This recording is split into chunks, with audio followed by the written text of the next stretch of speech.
Hi hello అందరికీ నమస్కారం. Welcome back to our channel. ఇప్పుడిప్పుడే తెలంగాణ రాష్ట్రంలో ఆసరా చేయూత పథకానికి సంబంధించి పెంపు విషయానికి సంబంధించి ఒక గొప్ప శుభవార్త అయితే రావడం జరిగింది. తెలంగాణ రాష్ట్రంలో కొత్త పెన్షన్ల పెంపుకు సంబంధించి చాలామంది చాలా నెలల నుండి అయితే ఎదురు చూస్తున్నారు. సో ఇప్పుడు జరుగుతున్న అసెంబ్లీ సమావేశాలలో రాష్ట్ర ప్రభుత్వం 4016 అలాగే 6016 రూపాయలకి సంబంధించి ఈరోజు ఒక నిర్ణయాన్ని ప్రకటించబోతుంది. దానికంటే ముందే కొన్ని స్టేట్మెంట్స్ మనం ఈ సందర్భంగా రాష్ట్ర ప్రభుత్వం తీసుకునే నిర్ణయాల గురించి కూడా తెలుసుకునే ప్రయత్నం చేద్దాం. మీకు ఏమైనా డౌట్స్ ఉంటే కామెంట్ సెక్షన్లో కామెంట్ చేయండి. వీడియో చివరిలో డిసెంబర్లో అందాల్సిన పెన్షన్లు ఏ రోజున అందబోతున్నాయనే సమాచారం కూడా మాట్లాడుకుందాం.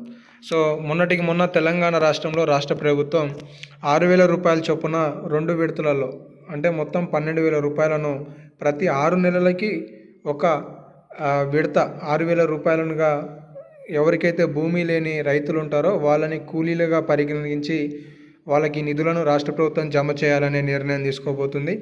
ఇక రెండోది వచ్చేసి తెలంగాణ రాష్ట్రంలో ఎన్నికల హయాంలో ప్రకటించిన కొత్త పెన్షన్లు 4016 ప్లస్ 6,000 రూపాయలు అనమాట. ఇవి దివ్యాంగుల మిత్రులకి, ఇవేమో చేయూత ద్వారా గీత వృద్ధులు వితంతువులకి సంబంధించి ఇచ్చే పెన్షన్లు. దీనికి సంబంధించి ఇప్పటికే మంత్రి సీతక్క గారు రాష్ట్ర ప్రభుత్వానికి ఒక ప్రతిపాదనను పంపించడం జరిగింది. రాష్ట్ర వ్యాప్తంగా 25,000 కోట్ల రూపాయల కేటాయింపు చేస్తే దాదాపుగా 60 లక్షల మంది లబ్ధిదారులకి లబ్ధి చేకూరుతుంది. కొత్త పెన్షన్లను తక్షణమే మంజూరు చేసి పూర్తి స్థాయిలో పథకాన్ని కూడా వర్తింపచేయొచ్చు అని చెప్పేసి చెప్పడం జరిగింది. దీనికి సంబంధించి మొన్న సీతక్క గారు ఒక స్టేట్మెంట్ ఇచ్చారు. తెలంగాణ రాష్ట్రంలో త్వరలోనే పెన్షన్ల పెంపు ఉండబోతుంది అని.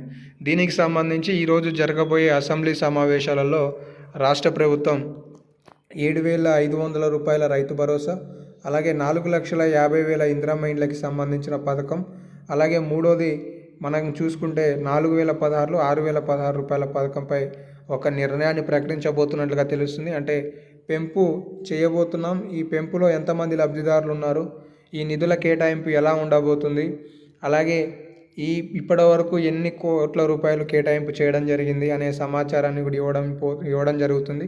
ఇందులో జనవరి నెలలో ప్రజాపాలన కార్యక్రమం నిర్వహించి కొత్తగా వచ్చిన దరఖాస్తులను, అలాగే గతంలో దరఖాస్తు చేసుకున్న దరఖాస్తులను కూడా పరిశీలించి కొత్త పెన్షన్లను కూడా మంజూరు చేయనున్నట్లుగా సమాచారం అయితే తెలుస్తుంది అన్నమాట. ఇటు ఈ నెలకి సంబంధించిన పెన్షన్ విషయానికి వస్తే, అంటే డిసెంబర్కి సంబంధించిన పెన్షన్ విషయానికి వస్తాయి. ఇప్పటికే అక్టోబర్ నెల పెన్షన్ అనేది నవంబర్ నెలలో ఇస్తున్నారు. నవంబర్ది డిసెంబర్లో ఇవ్వాలి. కానీ అక్టోబర్ పెన్షన్ చాలామందికి ఆలస్యమైన నేపథ్యంలో డిసెంబర్ మొదటి వారంలోనే కొందరికి పెన్షన్లు అక్టోబర్ నెలకి సంబంధించినవి అందాయి. అయితే నవంబర్ నెలకి సంబంధించి మాత్రం ఇప్పుడు డిసెంబర్ నెలలో ఇవ్వాల్సి ఉన్నది.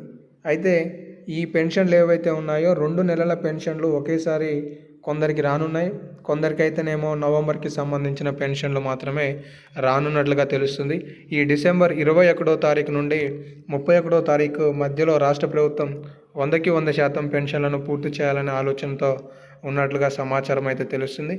సో ప్రస్తుతానికి ఈరోజు అసెంబ్లీ సమావేశాలలో ప్రభుత్వం ఏం నిర్ణయం ప్రకటిస్తుంది అనేది అయితే వెయిట్ చేయాల్సి ఉన్నది. ఇంకేమైనా అప్డేట్స్ వస్తుంటే మీకు ఇలాంటి వీడియోల రూపంలో తదుపరి వీడియో కూడా అప్లోడ్ చేస్తూ సమాచారం తెలియజేస్తుంటాను. కాబట్టి మిస్ కావద్దు అనుకుంటే సబ్స్క్రైబ్ చేసుకొని ఫాలో అవుతుండండి. ధన్యవాదాలు.